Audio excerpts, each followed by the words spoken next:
दोस्तों, जब हम लोग आईपीओ में अप्लाई करते हैं तो हम वहाँ पर देखते हैं कि एक ऑप्शन होता है कट ऑफ प्राइस का। आइए इस वीडियो में हम जानते हैं कि ये कट ऑफ प्राइस क्या होता है, ये कैसे डिसाइड किया जाता है, इसे कौन डिसाइड करता है और क्या कट ऑफ प्राइस सेलेक्ट करने से हमारे आईपीओ में अलॉटमेंट के चांसेस बढ़ जाते हैं। कट ऑफ प्राइस समझने के पहले हमें ये समझना पड़ेगा कि आईपीओ में प्राइसिंग के क्या मेथड होते हैं। तो आईपीओ जब प्राइसिंग की जाती है, आईपीओ में प्राइसिंग के जनरली दो मेथड होते हैं। पहला मेथड होता है फिक्स प्राइस मेथड।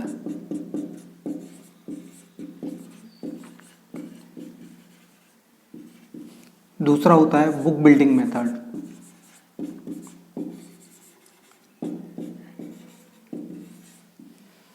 अब ये दो मेथड होते हैं जिनके द्वारा आईपीओ की प्राइसिंग तय की जाती है। फिक्स प्राइस मेथड वो मेथड होता है जब आईपीओ लाने वाली कंपनी आईपीओ लाने के पहले ही एक फिक्स प्राइस दे देती है, मान लीजिए 103 रुपया। इस प्राइसिंग मेथड में कोई प्राइस बैंड नहीं होता है। कंपनी एक फिक्स प्राइस देती है 103 रुपया। अब अगर आप शेयर्स को पाना चाहते हैं तो आपको 103 रुपये पर अप्लाई करना पड़ेंगे। ये प्राइस कंपनी आईपीओ लाने के पहले ही मार्केट में इशू कर देती है।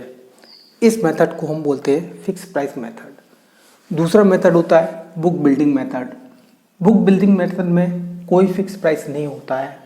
कंपनी आईपीओ लाने के पहले एक प्राइस रेंज देती है, मान लीजिए 100 रुपये से लेके 105 रुपये के बीच में। अब ये प्राइस रेंज होती है। अब आपको अपने जो शेयर्स बिड करना है आईपीओ में पाने के लिए, वो इस प्राइस रेंज के बीच में बिड करना पड़ते हैं। अब मान लीजिए कि कई लोग हैं जो कि प्राइस रेंज में बिड करते हैं, तो कोई लोग 100 रुपये पे बिड करते हैं। इसका मतलब ये होता है कि वो ये बोलता है कि अगर मुझे शेयर 100 रुपये पे मिलेगा तो ही मैं लूँगा, अदरवाइज़ मुझे शेयर लेने की ज़रूरत नहीं है, मुझे शेयर मत देना। कोई लोग हो सकता है कि 101 रुपये पे बिड करें, 102 रुपये पे बिड करें, इस तरीके से 105 रुपये तक बिड करें। तो इस प्राइस रेंज के बीच में जब आईपीओ ओपन होता है तो कई लोग डिफरेंट प्राइसेस पर बिड करते हैं। और एक दूसरा मेथड हो सकता है कि आप कट ऑफ पर बिड करें। कट ऑफ, जब आप कट ऑफ पर बिड करते हैं तो आप ये इच्छा जाहिर करते हैं कि जो भी प्राइस इस प्राइस रेंज के बीच में फाइनली डिस्कवर होगी, मैं उस प्राइस पर ही शेयर्स लेने को तैयार हूँ। आप कोई एक पर्टिकुलर प्राइस नहीं देते हैं। आप बोलते हैं, समझिएगा इसको, बहुत ज़रूरी है। आप बोलते हैं कि जो भी प्राइस इस प्राइस रेंज के बीच में फाइनली डिस्कवर होगी, उस प्राइस पर ही मैं आईपीओ के शेयर्स को लेने को तैयार हूँ। तो ये प्राइस होती है कट ऑफ प्राइस। अब जब आईपीओ में शेयर्स के अलॉटमेंट किए जाते हैं तो एक फाइनल प्राइस को फिक्स किया जाता है। ये फाइनल प्राइस शेयर्स के डिमांड पर निर्भर करता है कि किस प्राइस रेंज पर कितनी शेयर्स की डिमांड आई है। तो ये शेयर्स की जो फाइनल प्राइस होती है वो आईपीओ लाने वाली कंपनी एक दूसरी कंपनी जो कि BRLM कहलाती है, बुक रनिंग लीड मैनेजर्स, इनके साथ मिलकर डिसाइड करती है। तो मान लीजिए कि इस प्राइस रेंज के बीच में जो फाइनल प्राइस निकल कर आती है वो 103 रुपये निकल के आती है। इसका मतलब ये है कि जो भी इन्वेस्टर्स को शेयर मिलेंगे वो 103 रुपये पर मिलेंगे। अब इस केस में 3 सिनेरियो होते हैं कि अगर ये प्राइस रेंज है और ये फाइनल प्राइस निकल के आती है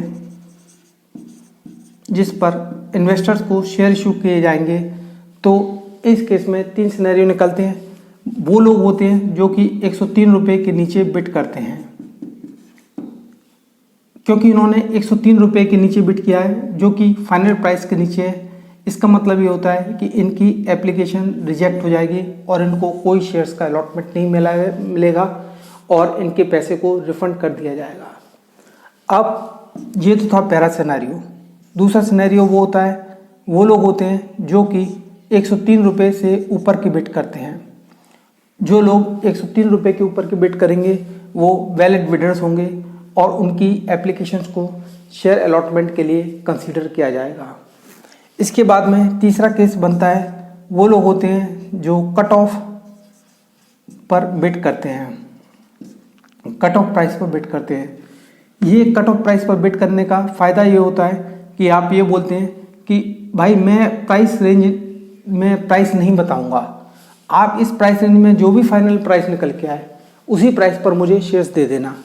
तो जो लोग कट ऑफ प्राइस पर बिड करते हैं उनकी बिड होती है वो पूरे प्राइस रेंज में वैलिड रहती है, इसलिए इनकी एप्लीकेशन को कंसिडर किया जाएगा और इनको अलॉटमेंट के लिए चांस दिया जाएगा।